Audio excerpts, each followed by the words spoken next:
Herkese merhabalar arkadaşlar. Bugün sizlere Stiles El Blender'ının başlığı, şurada görüldüğü gibi bu başlığı yemiş, artık bu işlev görmüyor, boşa dönüyor. Bunu değiştireceğiz. Bunun plastik olmasının sebebi, bu eğer zorlandığında kendi kendini yiyor. Eğer bu sert bir şey olsa, demir veya metal bir şey olsa motoru yakar. Bu yüzden dolayı daha ucuz olan bu plastik aparat takılıyor. Bir tane bundan aldım ben.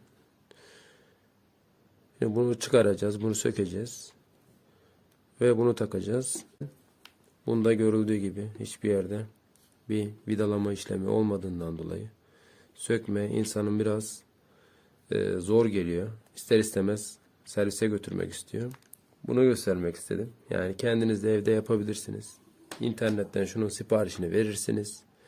Ya da bir teknik servisten gidip alabilirsiniz. 10 lira 15 lira bir şey şu an için. Peki bunu nasıl sökeceğiz? Burada ince ve sert bir şey. O da bıçakla şu kısımdan, bu kablonun girdiği kısmın üst kısmından sokuyoruz ve yukarı kaldırıyoruz. Gördüğünüz gibi bu çıktı. İlk önce şunu çıkaracağız bu şekilde. Sonra ne yapacağız?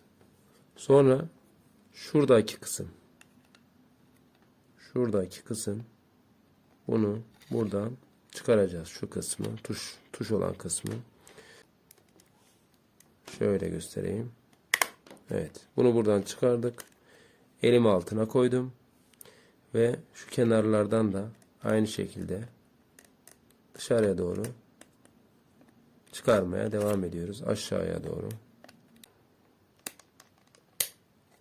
Evet. Burada tırnaklar var. Bu tırnakların amacımız bu tırnaklardan kurtarmak.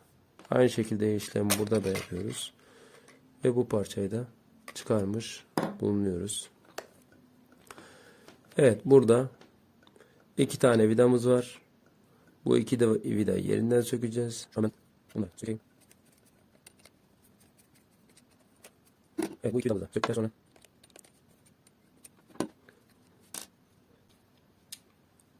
yine bıçağımızla şuralardan, bu sefer yukarıdan değil, ya yukarıdan da yapılabilir de aşağıdan da yaparsanız sizin için daha rahat olacaktır.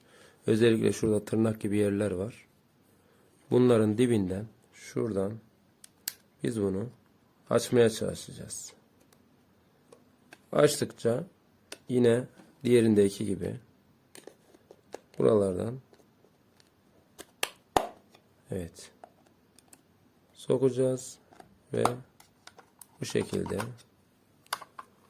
bunu da buradan çıkarmış oluyoruz. Ve ürünümüz ortada. Buradan fiş girişimiz var. Biri faz, biri nötr. Burada turbo ve normal çalışma modumuz var. Burada motorumuz var. Bu motorun bozulmaması için zaten bu plastik parça üretmişler. Bunu motoru yerinden çıkaralım.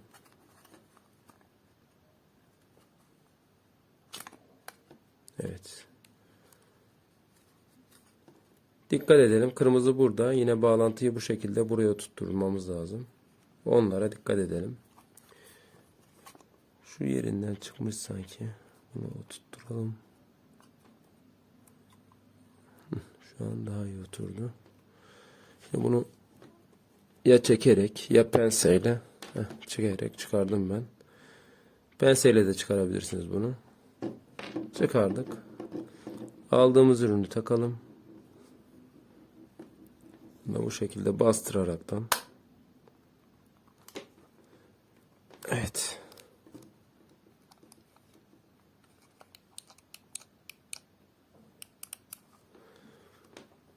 Bastıraraktan. İşlemimiz bu kadar basit ve tekrar yerine oturtturuyoruz. Alttan yuvasını oturtturuyoruz. Evet. dengeli bir şekilde koyduktan sonra montalamamızı yapacağız. Şuranın iyi bir şekilde oturduğuna dikkat edin. Şu kabloların şuradaki düğmenin üzerine gelmemesine dikkat edin.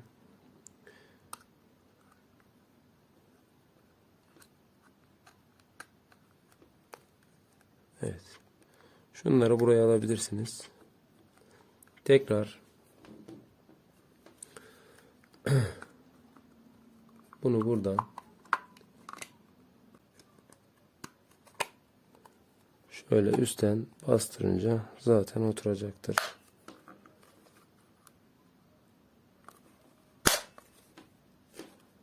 Evet. Bunu bu şekilde oturtturduk. Sonra vidalarımızı sıkacağız. Vidalarımızı tekrar sıkacağız.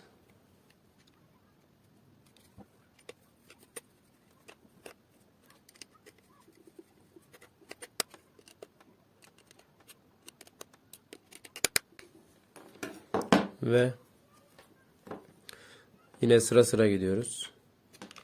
Ve bunu yine aynı şekilde buradan başlıyoruz. Buradan oturtarak tekrar yerlerine takıyoruz. Burada tırnak yerleri var. Bunların buralara oturması lazım.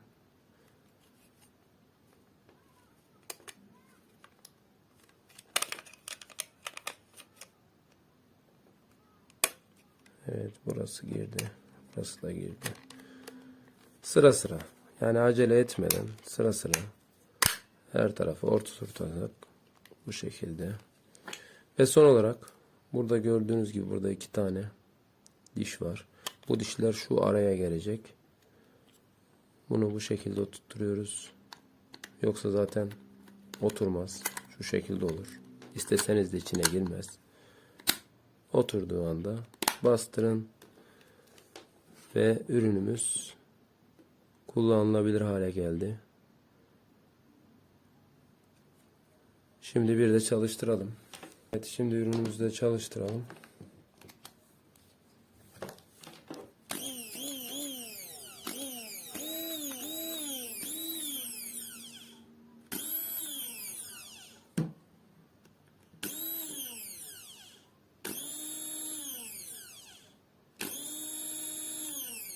Evet, gördüğünüz gibi ürün turboda hızlı, diğerinde daha yavaş.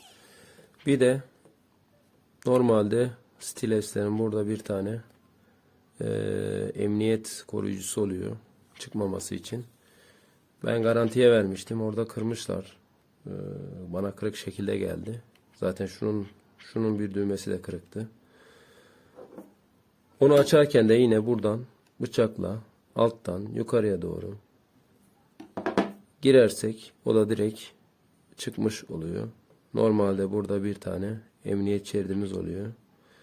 Çok da önemli bir detay değil ama yani açamayanlar için önemli tabi. Buraya şuralarında tırnaklar var. Şurada ve şurada. Şuradan girebilirsiniz ya da arkadan girebilirsiniz. Onu da o şekilde çıkardıktan sonra rahatça bunu sökmüş olursunuz. Diğer videolarda görüşmek dileğiyle. Şimdilik hoşça kalın.